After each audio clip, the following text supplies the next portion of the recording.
Hello student, आज हम लोग पढ़ेंगे मेडिकल सर्जिकल नर्सिंग पार्ट 2। ठीक है, इसके अंदर हम लोग पढ़ेंगे आई डिसीज यानी कि आंखों की बीमारी।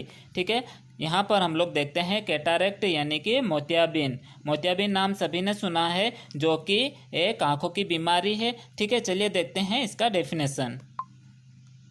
यहाँ पर कैटारेक्ट की डेफिनेशन देखते हैं तो यह अंधापन का प्रमुख कारण है। इसमें आईलेंस अपारदर्शी होने लगता है, जिससे दृष्टि बाधित हो जाती है। यानी कि क्या होता है, यहाँ पर ये जो कैटारेक्ट है ये एक अंधापन का प्रमुख कारण बताया गया है। इसमें क्या होता है, आईलेंस यानी कि आंखों की जो लेंस होती है वह अपारदर्शी या अस्पष्ट होने लगती है, जिसके कारण दिखाई देने में बाधा उत्पन्न हो जाती है। ठीक है, जिसे कैटारेक्ट या मोतियाबिंद कहा जाता है। चलिए देखते हैं कि ये किस कारण से होता है। यहाँ पर हम लोग देख रहे हैं इटियोलॉजी यानी कि मोतियाबिंद के कारण। ठीक है, तो चलिए देखते हैं इसका पहला कारण क्या है। बढ़ती उम्र यानी कि 50 वर्ष के बाद यदि किसी की उम्र 50 वर्ष से अधिक हो गई हो तो उसके कारण, उस बढ़ती उम्र के कारण भी क्या होता है, कैटारेक्ट या मोतियाबिंद हो जाता है। देन नेक्स्ट क्या है, आंखों में चोट लगना। यानी किसी कारण से आंखों में ट्रॉमा हुआ हो, चोट लगी हो, या किसी एक्सीडेंट के कारण आंखों के ऊपर अफेक्ट हुआ, आंखें प्रभावित हुई हो, तो उसके कारण भी क्या होता है, कैटारेक्ट या मोतियाबिंद हो जाता है। देन नेक्स्ट क्या है, जन्मजात विकृति यानी कंजेनाइटल के कारण भी क्या होता है, कैटारेक्ट होता है। यानी जन्म से ही किसी प्रकार की आंखों की विकृति हो तो उसके कारण क्या होता है, कैटारेक्ट हो जाता है। द नेक्स्ट क्या है, आंख में संक्रमण यानी आई इन्फेक्शन। आंखों में इन्फेक्शन होने के कारण भी क्या होता है, कैटारेक्ट होता है। जैसे कि यहाँ पर कुछ इन्फेक्शन दिए गए हैं आंखों के, जैसे रिकरेंट कंजक्टिवाइटिस। यदि कंजक्टिवा में बार बार इन्फेक्शन इन्फ्लामेशन होता है तो उसके कारण भी क्या होता है, कैटारेक्ट हो जाता है। देन नेक्स्ट क्या है, रेटिनाइटिस यानी रेटिना में इन्फेक्शन इन्फ्लामेशन होने के कारण भी क्या होता है, कैटारेक्ट होता है यानी मोतियाबिंद हो जाता है। देन नेक्स्ट क्या है, ग्लूकोमा। ठीक है, ये भी क्या है, इन्फेक्शन होने के कारण क्या होता है, इंट्राओक्यूलर प्रेशर बढ़ जाता है, जिसके कारण ऑप्टिक नर्व नष्ट होने लगती है। ठीक है, जिसके कारण क्या होता है, दिखाई देना धीरे धीरे कम हो जाता है। ठीक है, इसी के कारण भी कैटारेक्ट हो जाता है। देन नेक्स्ट क्या है, डायबिटिक मेलाइटस यानी कि डायबिटिक मेलाइटस बीमारी है तो उस बीमारी के कारण भी क्या होता है, कैटारेक्ट हो जाता है।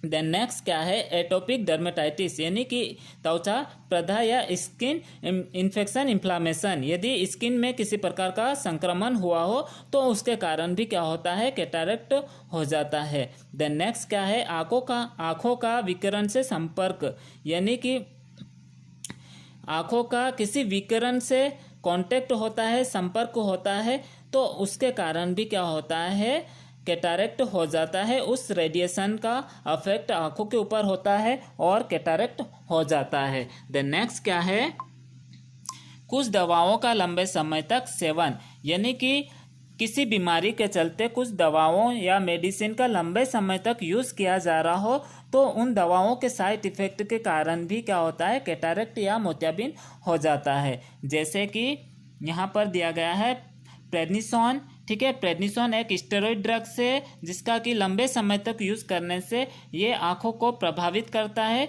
जिसके कारण कैटारेक्ट हो जाता है। देन नेक्स्ट क्या है, नेप्थलीन। नेप्थलीन एक फिनाइल की गोली होती है जो कि घरों में रखी जाती है। ठीक है, तो इसके कांटेक्ट में जाने से भी क्या होता है, इस गोली का अफेक्ट आंखों के ऊपर होता है और कैटारेक्ट होने के चांसेस रहते हैं। देन नेक्स्ट क्या है, फिनोथियाजाइनेस। ठीक है, ये एक साइकोटिक ड्रग्स है। ठीक है, इसका भी लंबे समय तक यूज़ करने से क्या होता है, आंखों के ऊपर अफेक्ट होता है और कैटारेक्ट हो जाता है। ठीक है, देन नेक्स्ट क्या है, धूप में सूर्य की दिशा में अधिक कार्य करना यानी कि धूप की किरणों में अधिक कार्य करने के कारण भी क्या होता है, मोतियाबिंद या कैटारेक्ट हो जाता है। ठीक है, आया समझ में। देन नेक्स्ट क्या है, टाइप्स। ठीक है, यहाँ पर देखते हैं हम लोग कि कैटारेक्ट या मोतियाबिंद के कौन कौन से प्रकार होते हैं। तो ऊपर दिए गए कारणों के आधार पर मोतियाबिंद निम्न प्रकार का होता है। ठीक है, यहाँ पर फर्स्ट प्रकार या टाइप्स दिया गया है बढ़ती उम्र के कारण यानी सेनाइल कैटरेक्ट। बढ़ती उम्र में लेंस प्रोटीन का डिजनरेशन होने लगता है जिससे आई लेंस अपारदर्शी हो जाती है एवं मोतियाबिंद हो जाता है। जैसे कि मैंने आप लोगों को बताया है 50 साल से अधिक उम्र हो जाने पर क्या होता है, यहाँ पर आँखों की लेंस प्रोटीन का डिजनरेशन यानी कि लेंस प्रोटीन नष्ट होने लगती है और आई लेंस अपारदर्शी या अस्पष्ट हो जाती है जिसके कारण मोतियाबिंद हो जाता है, जिससे कि सेनाइल कैटरेक्ट कहा जाता है। द नेक्स्ट क्या है, आँख में चोट लगने से मोतियाबिंद यानी कि ट्रॉमेटिक कैटरेक्ट। यहाँ पर क्या होता है कि आँख में चोट लगने से कई बार लेंस में एक्वस या विट्रस ह्यूमर द्रव प्रवेश कर जाते हैं एवं आई लेंस अपारदर्शी हो जाता है। यानी कि क्या होता है, यहाँ पर आँख में चोट लगने के कारण क्या होता है, एक्वस और विट्रस ह्यूमर द्रव प्रवेश कर जाता है और आँख लेंस अपारदर्शी हो जाती है। ठीक है, यहाँ पर जो एक्वस और विट्रस ह्यूमर जो होता है, क्या होता है, हम लोग स्पेशल पॉइंट में देखते हैं कि आँख में आई लेंस के आगे एवं पीछे 2 चेंबर होते हैं। ठीक है, जिनमें क्रमानुसार क्या होता है, एक्वस और विट्रस ह्यूमर भरा हुआ होता है। यानी कि एक्वस और विट्रस ह्यूमर फ्लूइड होता है जो आँखों के लेंस के आगे और पीछे के चैम्बर में भरा हुआ होता है। यदि किसी कारण से चोट लगती है तो ये द्रव्य क्या होता है, आँखों में चले जाता है और क्या करता है, कैटरेक्ट या आई लेंस को अपारदर्शी अस्पष्ट कर देता है। नेक्स्ट प्रकार है सेकेंडरी या कॉम्प्लिकेटेड कैटरेक्ट यानी संक्रमण या अन्य रोग के कारण मोतियाबिंद। ठीक है, इसमें क्या होता है, शरीर में सिस्टमेटिक रोग होने या आंख में संक्रमण होने पर कॉम्प्लिकेशन के रूप में मोतियाबिंद होना कॉम्प्लिकेटेड कैटरेक्ट कहलाता है। यानी कि पहले से किसी कारण से सिस्टमेटिक डिसीज हुआ हो, यानी कि शरीर में किसी कारण से इन्फेक्शन इन्फ्लामेशन हुआ हो, डर्मेटाइटिस हुआ हो, या फिर आँखों में पहले से ही किसी प्रकार का संक्रमण है, इन्फेक्शन है, तो उसके कारण जो कॉम्प्लिकेशंस होता है, उस संक्रमण का जो कॉम्प्लिकेशंस होता है, तो कॉम्प्लिकेशंस के रूप में मोतियाबिंद होना क्या कहलाता है, कॉम्प्लिकेटेड कैटरेक्ट। आ रहा है समझ में। यहाँ पर सेकेंडरी या फिर कॉम्प्लिकेटेड कैटरेक्ट क्या होता है, यदि शरीर में पहले से ही किसी प्रकार की बीमारी है, उस बीमारी के कारण जो कॉम्प्लिकेशंस होता है, ठीक है, उसी कॉम्प्लिकेशंस के रूप में यहाँ पर क्या हो रहा है, कैटरेक्ट होना कॉम्प्लिकेटेड कैटरेक्ट कहलाता है। ठीक है, देन नेक्स्ट क्या है, कंजेनाइटल कैटरेक्ट, यानी ये शिशुओं में जन्म से ही उपस्थित होता है। इसका कारण जेनेटिक डिफेक्ट या फर्स्ट ट्राइमेस्टर में मां से रूबेला संक्रमण या जन्म के दौरान हर्पिस संक्रमण से हो जाता है। क्या होता है, कंजेनाइटल कैटरेक्ट यानी जन्म से ही उपस्थित ऐसी विकृति जो कि जेनेटिक डिफेक्ट या फिर फर्स्ट ट्राइमेस्टर में मां से रूबेला संक्रमण, यानी कि मां को यदि रूबेला इन्फेक्शन हुआ हो तो उस इन्फेक्शन के कारण क्या होता है, कंजेनाइटल डिफेक्ट के रूप में उस बच्चे को भी क्या होता है, अफेक्ट होता है और उसको कैटरेक्ट हो जाता है। देन नेक्स्ट क्या है, जन्म के दौरान हर्पिस संक्रमण, यदि मदर्स को हर्पिस संक्रमण है तो उस संक्रमण यदि बच्चा जन्म लेता है तो उस दौरान बच्चे के जन्म के दौरान भी क्या होता है, हर्पिस संक्रमण से क्या होता है, कैटरेक्ट हो सकता है। नेक्स्ट क्या है, दुष्प्रभावी मोतियाबिंद यानी टॉक्सिक कैटरेक्ट। यह मोतियाबिंद व्यक्ति द्वारा कुछ दवाएं लंबे समय तक लेने के कारण साइड इफेक्ट के रूप में उत्पन्न होती है। जैसे कि मैंने पहले भी कारण में बताया था कि यदि व्यक्ति लंबे समय तक किसी प्रकार की ड्रग्स या मेडिसिन ले रहा हो तो उस ड्रग्स या मेडिसिन के साइड इफेक्ट के कारण भी क्या होता है, कैटरेक्ट हो जाता है, जिसे टॉक्सिक कैटरेक्ट कहा जाता है। यहाँ पर हम लोग देखते हैं नेक्स्ट क्या है, लक्षण, क्लिनिकल फीचर्स। ठीक है, तो जो मोतियाबिंद होता है उसके कौन कौन से लक्षण होते हैं, तो सबसे पहला लक्षण है ब्लर्ड विजन यानी दृष्टि धुंधली होना, धुंधला दिखाई देना, किसी भी ऑब्जेक्ट को देखते हैं तो वो धुंधला दिखाई देता है। देन नेक्स्ट क्या है, आँखों की पुतली सफ़ेद होना, यानी कि जो आँखों की प्यूपिल होती है वो वाइट हो जाती है, सफ़ेद हो जाती है। देन नेक्स्ट क्या है, आँखों का लेंस अपारदर्शी होना, यानी क्या होता है कि जो आँखों का लेंस होता है वो अपारदर्शी हो जाता है, जो स्पष्ट दिखाई देता है, ठीक है, जो अस्पष्ट हो जाता है, ठीक है। देन नेक्स्ट क्या है, रात्रि के समय प्रकाश में आंखें चौंधना, यानी कि क्या होता है, रात के समय में यदि आंखों के ऊपर अचानक लाइट पड़ती है तो उसके कारण आंखें चमक जाती है, ठीक है। देन नेक्स्ट क्या है, आँख की पुतलियाँ विस्तारित रहना, यानी क्या होता है, डायलेटेड प्यूपिल हो जाती है, क्या होता है, जो प्यूपिल्स होती है वो विस्तारित हो जाती है, डायलेटेड हो जाती है। देन नेक्स्ट क्या है, अधिक देखने के प्रयास करना, यानी क्या होता है, जिस किसी को कैटरेक्ट हुआ है, ट्राई टू सी मोर, यानी कि वो अधिक देखने का प्रयास करता है, ठीक है। देन नेक्स्ट क्या है, डायग्नोसिस, ठीक है, यहाँ पर हिस्ट्री कलेक्शन करेंगे, देन आई एग्जामिनेशन करेंगे, आँखों का परीक्षण करेंगे। देन नेक्स्ट क्या है, स्लाइट लैंप एग्जामिनेशन करेंगे। स्लाइट लैंप एग्जामिनेशन में क्या किया जाता है, एक उच्च तीव्रता वाला प्रकाश युक्त एक इंस्ट्रूमेंट होता है जिससे प्रकाश की एक पतली शीट को आँख में चमकाने के लिए केंद्रित किया जाता है, जिससे कि हम लोग अस्पष्टता या आँखों के अपारदर्शिता को देख सके, उसको एग्जामाइन कर सके। देन नेक्स्ट क्या है, ऑप्थेल्मोस्कोपी। ऑप्थेल्मोस्कोपी क्या है कि एक प्रकार का इंस्ट्रूमेंट होता है जो आँखों को एग्जामाइन करने के लिए होता है, उस इंस्ट्रूमेंट के द्वारा आँखों को चेक किया जाता है। नेक्स्ट क्या है, ट्रीटमेंट। कैटरेक्ट या मोतियाबिंद का क्या उपचार किया जाता है, क्या ट्रीटमेंट दिया जाता है, तो चलिए देखते हैं इसका ट्रीटमेंट। मोतियाबिंद के उपचार के लिए आई सर्जरी की जाती है। इसमें आई लेंस को हटाकर नया लेंस प्रत्यारोपित कर दिया जाता है। यह सर्जरी दो प्रकार से की जाती है। यहाँ पर क्या किया जाता है कि मोतियाबिंद के उपचार के लिए क्या किया जाता है, आई सर्जरी, आँखों की सर्जरी की जाती है। इसमें क्या किया जाता है, जो आँखों का लेंस होता है, जो अफेक्टेड या अपारदर्शी लेंस होता है, उस लेंस को हटा दिया जाता है और एक नया लेंस प्रत्यारोपित किया जाता है। ये सर्जरी दो प्रकार से की जाती है। जैसा नेक्स्ट क्या है,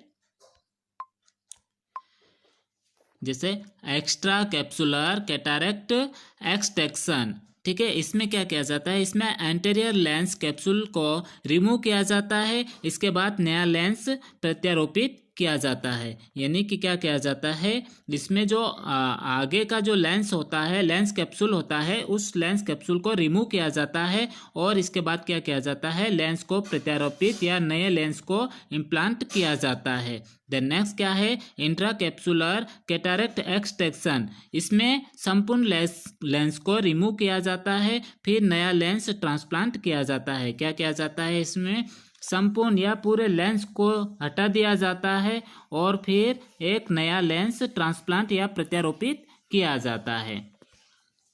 तो ये दो प्रकार की सर्जरी होती है। देन नेक्स्ट क्या है, मोतियाबिंद का उपचार ओपीडी बेसिस पर ही किया जा सकता है। इस प्रक्रिया में 2 से 3 घंटे का समय लग सकता है। क्या होता है, मोतियाबिंद के उपचार या ट्रीटमेंट के लिए क्या किया जाता है, ये ओपीडी बेसिस पर ही किया जा सकता है या जाता है। यानी कि ओपीडी बेसिस मतलब पेशेंट को भर्ती नहीं किया जाता है, यहाँ पर सिर्फ सर्जरी करने और कुछ समय के लिए रेस्ट दिया जाता है, उसके बाद पेशेंट को रिलीज कर दिया जाता है, ठीक है। देन नेक्स्ट क्या है, लेंस ट्रांसप्लांट के कुछ दिनों के लिए रोगी को डार्क आई ग्लास पहनने के लिए कहा जाता है। क्या किया जाता है, यहाँ पर नया लेंस प्रत्यारोपित करने के बाद रोगी को एडवाइस दी जाती है कि कुछ दिनों के लिए डार्क आई ग्लास पहनने के लिए कहा जाता है, ठीक है। देन नेक्स्ट क्या है, रोगी को एंटीबायोटिक आई ड्रॉप्स प्रोवाइड की जाती है जिससे संक्रमण की रोकथाम की जा सके। यहाँ पर क्या किया जाता है, रोगी को एंटीबायोटिक आई ड्रॉप्स प्रोवाइड किया जाता है जिससे कि इन्फेक्शन ना हो या इन्फेक्शन को कंट्रोल किया जा सके, जैसे मोक्सिफ्लोक्सासिन, ठीक है। देन नेक्स्ट क्या है, रोगी को स्टेरॉयडल आई ड्रॉप भी प्रोवाइड की जाती है जैसे कि प्रेडनिसोन। देन नेक्स्ट क्या है, यदि फीवर हो तो आवश्यकता अनुसार एंटीपायरेटिक भी प्रोवाइड किया जाता है। क्या किया जाता है, यदि मरीज को फीवर आ रहा हो तो एंटीपायरेटिक प्रोवाइड किया जाता है। हेलो स्टूडेंट, आज का टॉपिक कैसा रहा आप लोग मुझे इसका कमेंट्स करके बताना, ठीक है। आप लोगों को समझ में आया है कि नहीं आया है, इसका रिस्पांस देना, ठीक है। और आप लोग मेरे चैनल को यदि सब्सक्राइब नहीं किया हो तो सब्सक्राइब कर दीजिए, ताकि जितने भी वीडियो अगर मैं यूट्यूब में डालता हूँ तो आपको अपडेट मिलती रहे। और मैं आप लोगों को बता देना चाह रहा हूँ कि मेरे पास कुछ यहाँ पर साधन अवेलेबल नहीं है जिससे कि मैं आप लोगों को और अच्छे से समझा सकूं। जैसे ब्लैक बोर्ड होता है, वाइट बोर्ड होता है, जिसको हम लोग कॉलेज में यूज़ करते हैं, वो चीज़ मेरे पास अवेलेबल नहीं है, जिसके कारण मैं आप लोगों को अच्छे से डिस्क्राइब नहीं कर पा रहा हूँ, बोर्ड पे समझा नहीं पा रहा हूँ। लेकिन मैं कोशिश कर रहा हूँ आप लोगों को मोबाइल से ही समझाने की। तो आप लोग मुझे इसका रिस्पॉन्स ज़रूर दें कि आप लोगों को समझ में आ रहा है या नहीं आ रहा है, क्योंकि मुझे ऐसा लग रहा है कि आप लोगों को समझ में नहीं आ रहा। लेकिन मेरे पास इस लॉकडाउन के समय में कुछ साधन अवेलेबल नहीं है, इसलिए मेरे पास आखिर यही ऑप्शन है कि मैं इस प्रकार के ही वीडियो अपडेट करूं। तो आप लोग भी कोशिश करें कि आप लोग पढ़ें, ठीक है। मेरे पास बुक रखी है जिसका मैं क्लिक करके आप लोगों को बुक्स के फोटो क्लिक करके वीडियो में इंसर्ट करके आप लोगों को दिखाने की कोशिश भी कर रहा हूं, ताकि आप लोगों को भी समझ में आ जाए। आप लोगों के पास बुक अवेलेबल नहीं होगी, इसलिए मैं इस फोटो को क्लिक करके मोबाइल में जोड़ के आप लोगों को दिखाने की कोशिश करता हूं और आप लोगों को अच्छे से एक्सप्लेन करने की कोशिश करता हूं। और ये जो मैं फोटो एडिट करके इसमें लगाता हूं, ये इसलिए लगाता हूं ताकि आप लोगों को अच्छे से समझ में आ जाए, ठीक है। तो आप लोग भी कोशिश करना कि आप लोगों को समझ में आए, ठीक है। अगर नहीं आता है तो फिर भी मैं आप लोगों के लिए कुछ और नया करने के लिए तैयार बैठा हूँ, ठीक है। तो आप लोग सिर्फ पढ़ने की कोशिश कीजिए, उसको समझे, आप लोग जरूर समय दे, ठीक है। हमारे जो सब्जेक्ट है उसको समय दे, ऐसा नहीं सोचे कि ये बहुत इजी है, ठीक है। ये बहुत इजी नहीं है, ये थोड़ा डिफिकल्ट भी हो सकता है अगर आप लोग नहीं पढ़ते हो। अभी अगर आप लोग नहीं पढ़ोगे तो आपके लिए ये डिफिकल्टी ही है, ठीक है। इसलिए अभी आप लोग समय निकाल कर पढ़ें, और अगर आपको किसी प्रकार का डाउट होता है तो मुझे बताइए, ठीक है। ऐसी बहुत सारी डिसीज है जो एग्जाम में आने लायक है, लेकिन मेरे पास बोर्ड अवेलेबल नहीं है, जिसके कारण मैं उसको एक्सप्लेन नहीं कर सकता हूँ। ये जो वीडियो बना रहा हूँ इसके लिए भी मुझे बहुत मेहनत की जरूरत होती है, ठीक है। इसलिए ये जो सारी मेहनत है मैं आपके लिए ही कर रहा हूँ, ताकि आप लोगों को समझ में आ जाए। तो आप लोग रिस्पॉन्स देना ना भूले, जरूर आपने कुछ न कुछ रिस्पॉन्स जरूर दे। अगर आ गया समझ में तो ओके, डन, क्लियर, ठीक है। इस प्रकार रिस्पॉन्स दे सकते हो, ठीक है। और अगर नहीं आ रहा है समझ में और आपको कुछ सजेस्ट करना हो कि आपको किस प्रकार के एग्जाम लाइक क्वेश्चन चाहिए या हमारे सिलेबस से रिलेटेड, तो यह हम लोग पढ़ रहे हैं, हमारे सिलेबस से रिलेटेड ही पढ़ रहे हैं। लेकिन अब मैं पढ़ाऊंगा आप लोगों को एग्जाम में आने वाले वीआईपी वेरी इंपॉर्टेंट क्वेश्चन ही आप लोगों को सिलेक्ट करके बताऊंगा, ठीक है। तो आप लोग मेरे चैनल पर बने रहे हैं, चैनल को सब्सक्राइब करें, ठीक है। और कमेंट्स करके बताएं कि मेरे चैनल में वीडियो कैसे लगते हैं, ठीक है। Thank you.